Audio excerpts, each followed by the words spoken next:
Please join me in welcoming Professor Card.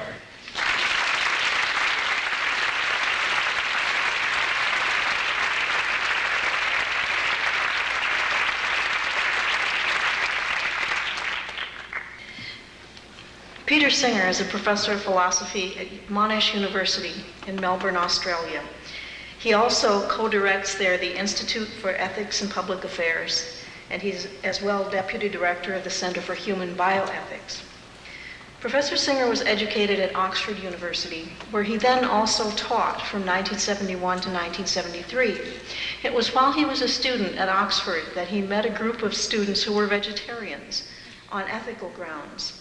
And this started him thinking on a set of issues that were new to him at that time, and that resulted in a book in 1975, very well known to members of this audience, Animal Liberation. I read that book in 1980, and it changed my eating habits forever, and many other kinds of habits as well. And since that time, I've taught from Professor Singer's work in many courses that I teach, not only the environmental ethics course.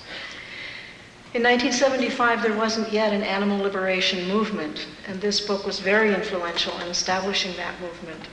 In 1990, he published a new edition of that work and found that he had to rewrite some of the chapters to tell the reader what has not changed since 1975, what has and what has not changed, and also to discuss the animal liberation movement and what aspects of it he agrees with and what aspects of it he doesn't.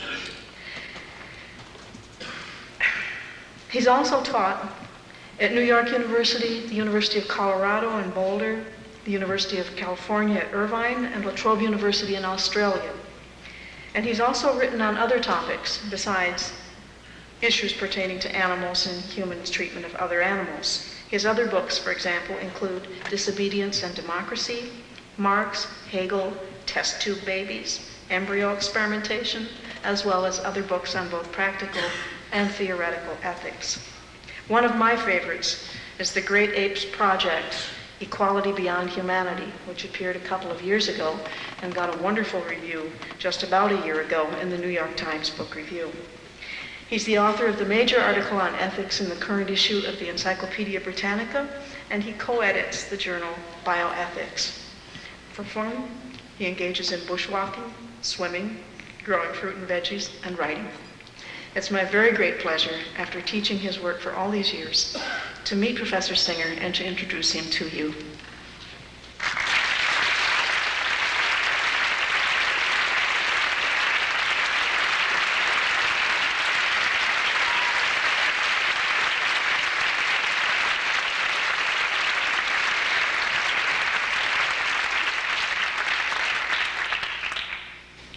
Thank you very much, Professor Card, for that very generous introduction, and thank you for your warm welcome.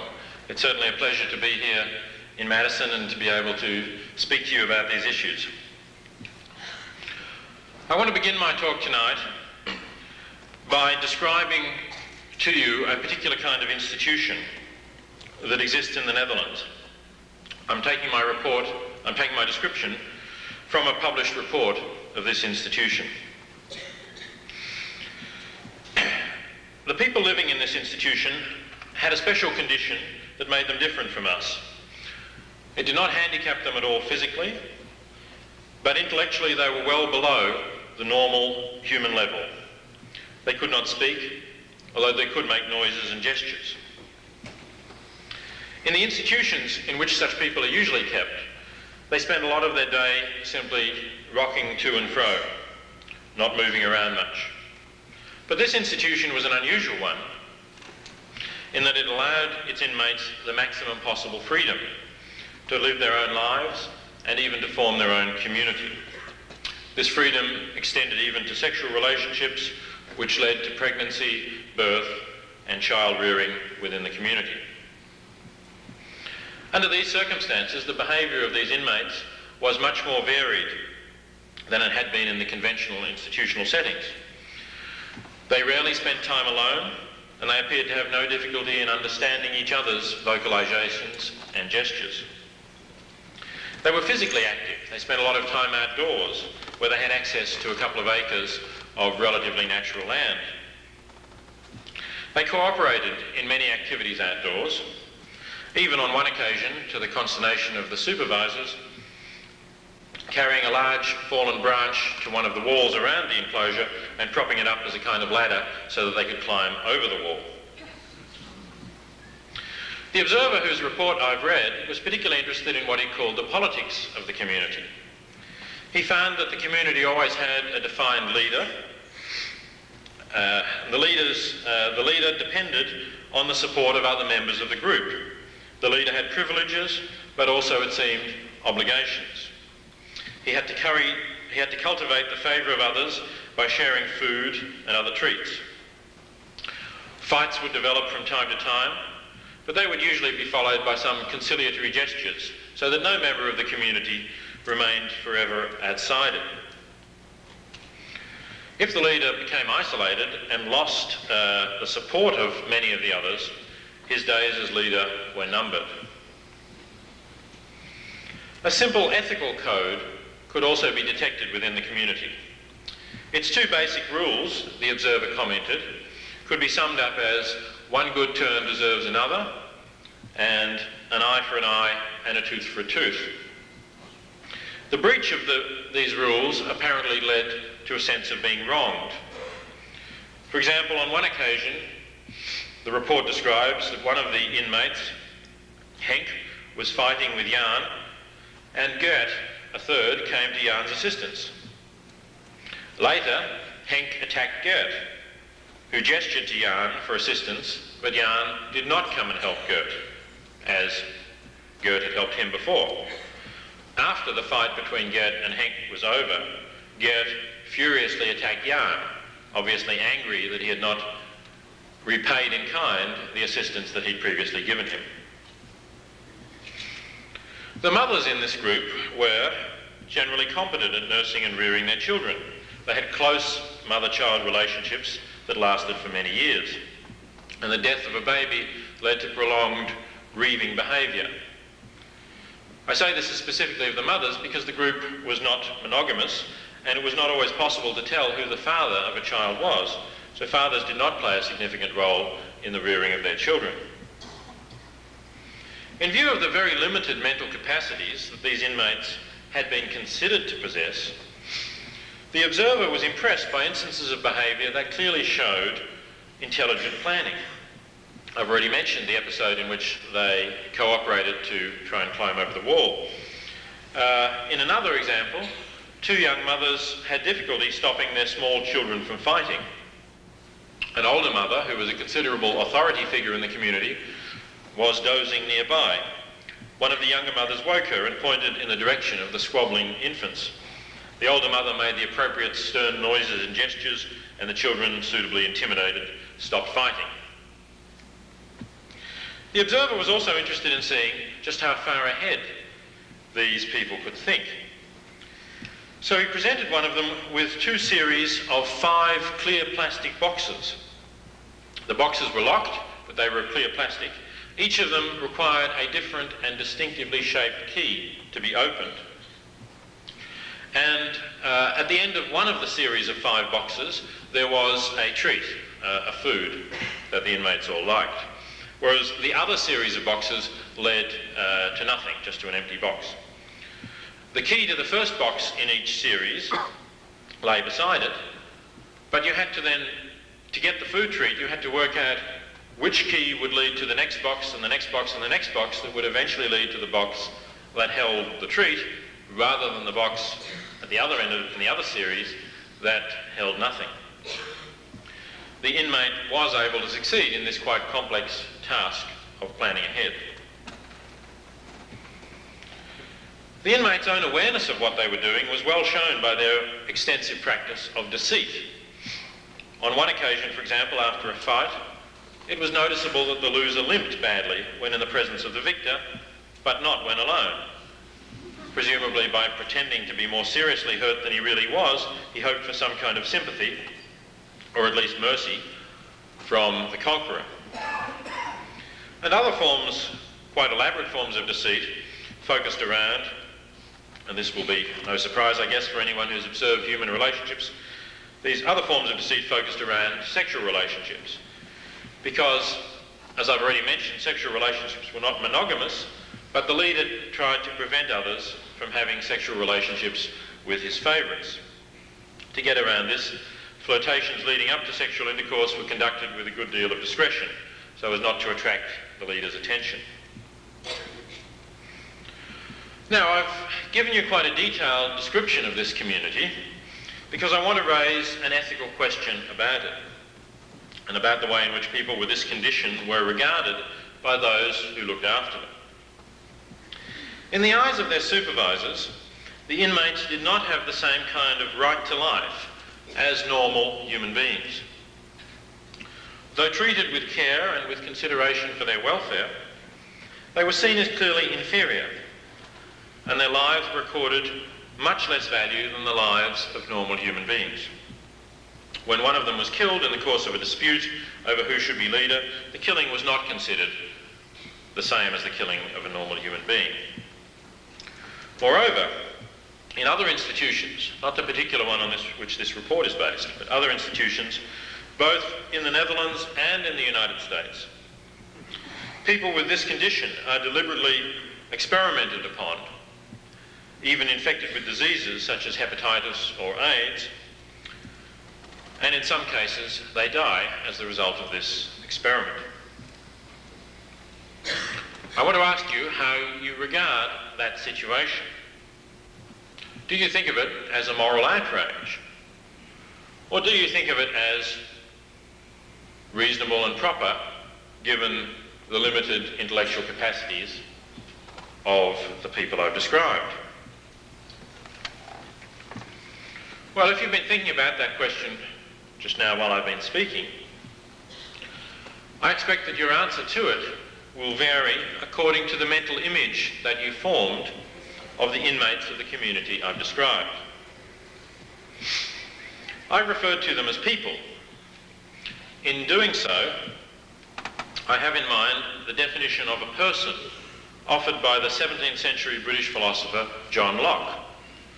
Locke said a person is a thinking, intelligent being that has reason and reflection and can consider itself as itself the same thinking thing in different times and places. I think the intellectual capacities that I've described of the inmates of this institution show that they amply fill Locke's account of a person.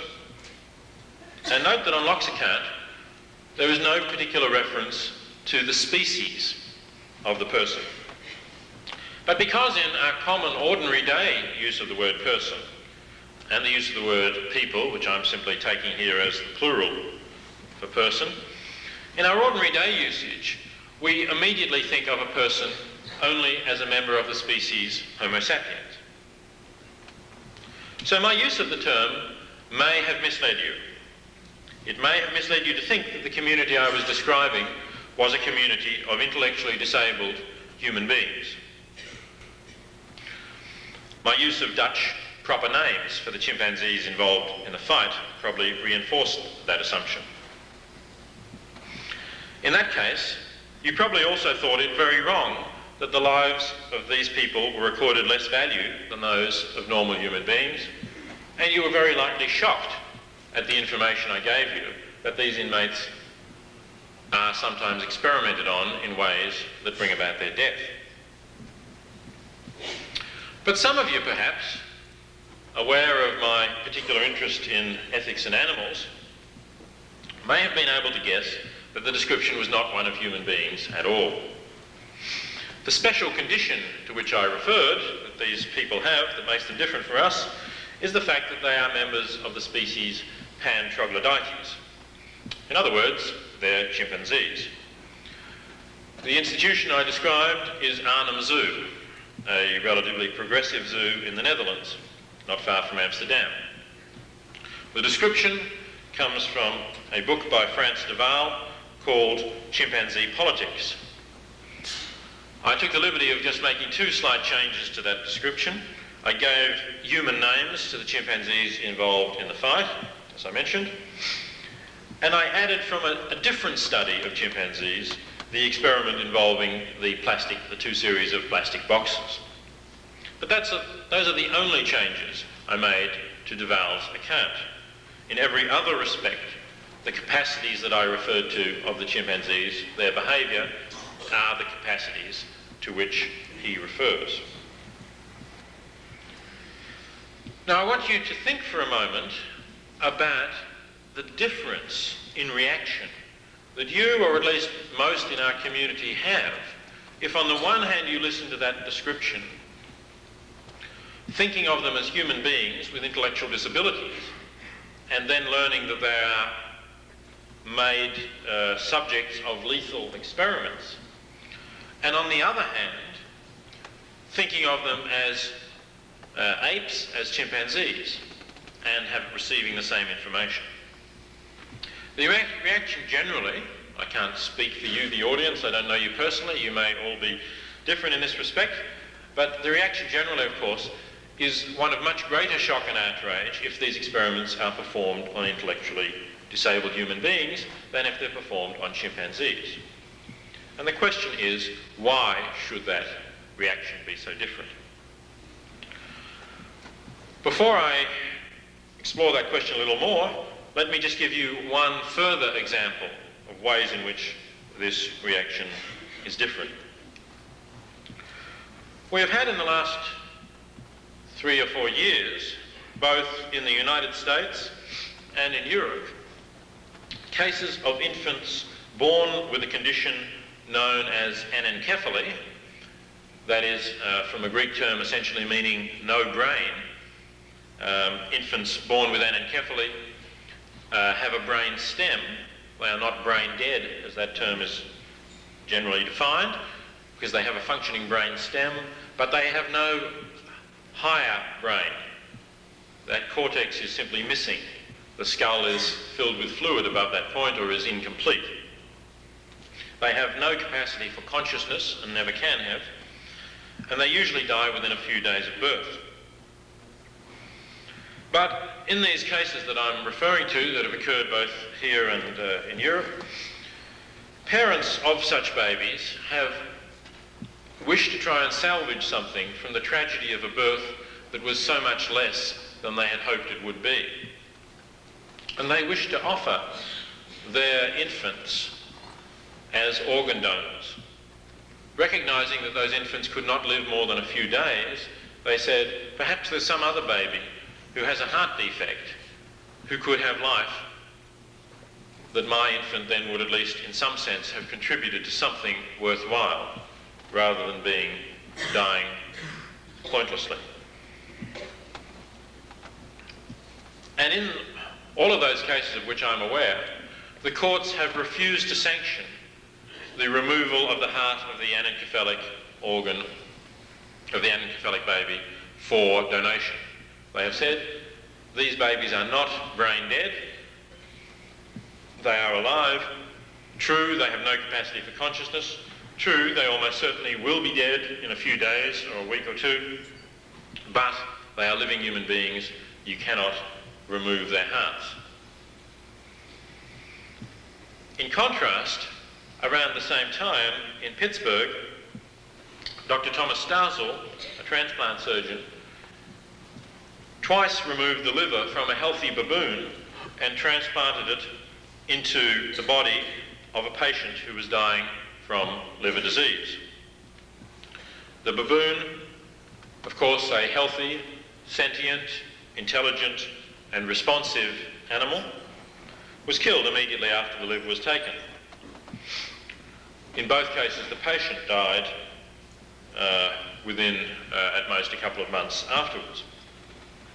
Here, no court stepped in to tell Dr. Starzl that he could not kill a baboon in order to take its liver.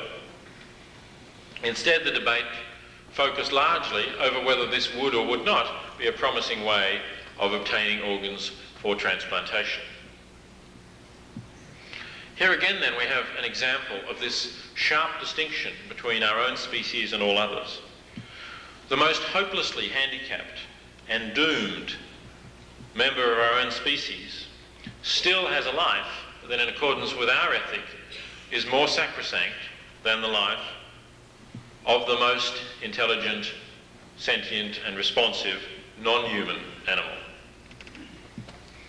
And although perhaps that description ought to be reserved for a chimpanzee rather than a baboon, it's clear that the law would not have made a distinction between a chimpanzee and a baboon in that sort of operation. If Dr. Starzl had had a chimpanzee available, he could, with equal legal impunity, have removed the liver from that chimpanzee.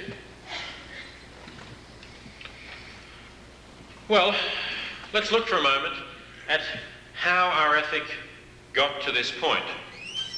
It's a story that's been told before. I've told it myself in one of the chapters in Animal Liberation. I won't go into details here. But basically, we start off with a Western tradition that has two roots. One in the Jewish scriptures, which tell us that after making the animals, God then created man in his own image, so that humans alone are made in the image of God. And God then gave man dominion over the other animals, told him to go forth and subdue the earth and have dominion over it.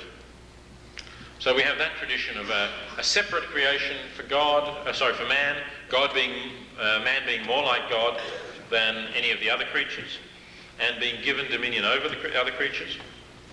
And on the other hand, we have a Greek tradition coming from Aristotle, which also sees the universe as existing only for man. Sees plants as existing for the sake of animals, and animals as existing for the sake of the higher or more rational being, that is, humans. With these roots, the Western tradition for more than 2 millennia regarded humans as the pinnacle of creation.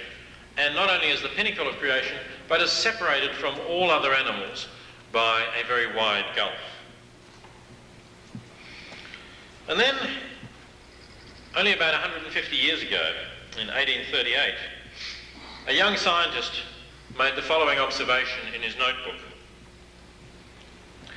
Man, in his arrogance, thinks himself a great work, worthy of the interposition of a deity.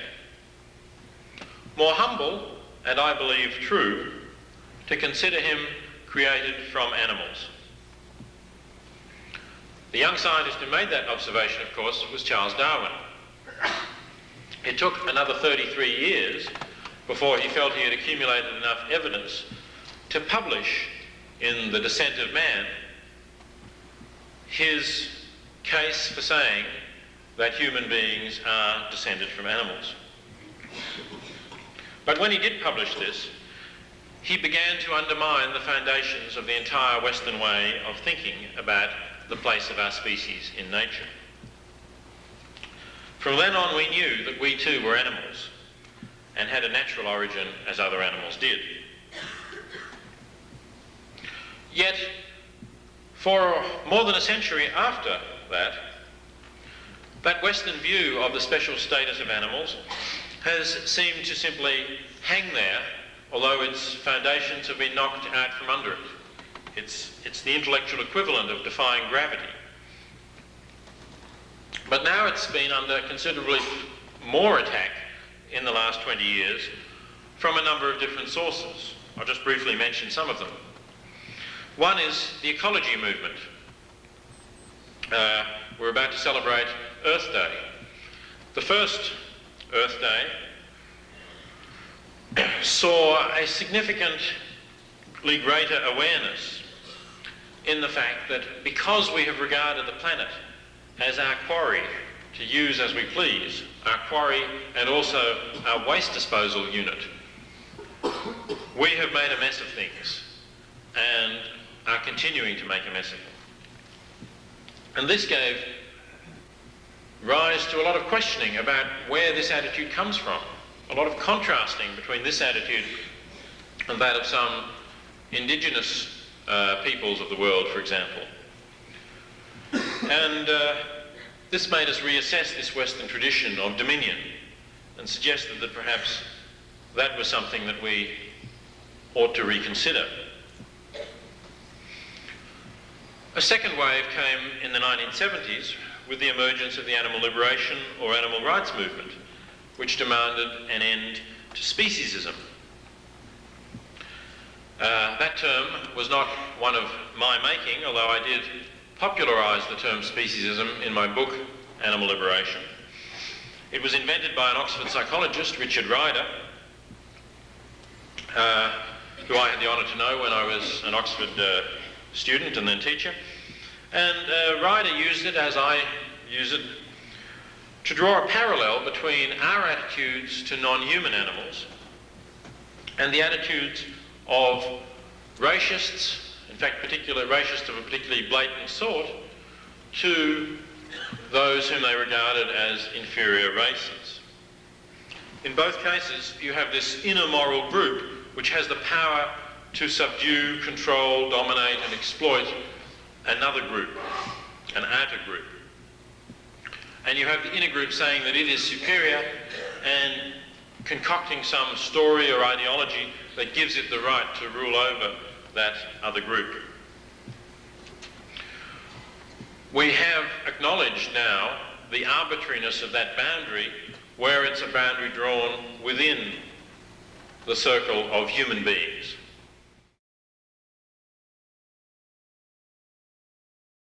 Marx, Hegel, test tube babies, embryo experimentation, as well as other books on both practical and theoretical ethics. One of my favorites is The Great Apes Project, Equality Beyond Humanity, which appeared a couple of years ago and got a wonderful review just about a year ago in the New York Times Book Review. He's the author of the major article on ethics in the current issue of the Encyclopedia Britannica, and he co-edits the journal Bioethics. For fun, he engages in bushwalking, swimming, growing fruit and veggies, and writing. It's my very great pleasure, after teaching his work for all these years, to meet Professor Singer and to introduce him to you. Published a new edition of that work and found that he had to rewrite some of the chapters to tell the reader what has not changed since 1975, what has and what has not changed, and also to discuss the animal liberation movement and what aspects of it he agrees with and what aspects of it he doesn't. He's also taught at New York University, the University of Colorado in Boulder, the University of California at Irvine, and La Trobe University in Australia. And he's also written on other topics besides issues pertaining to animals and humans' treatment of other animals. His other books, for example, include Disobedience and Democracy,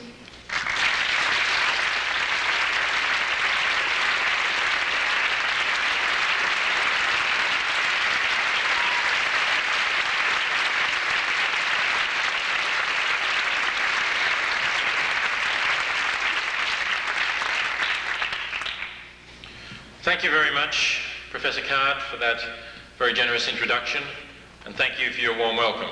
It's certainly a pleasure to be here in Madison and to be able to speak to you about these issues.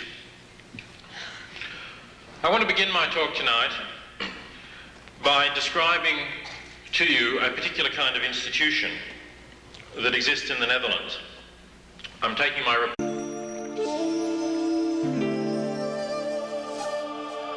Please join me in welcoming Professor Card.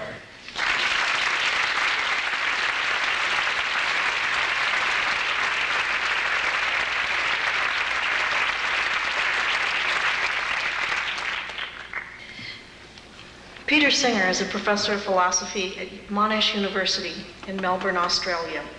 He also co-directs there the Institute for Ethics and Public Affairs, and he's as well deputy director of the Center for Human Bioethics.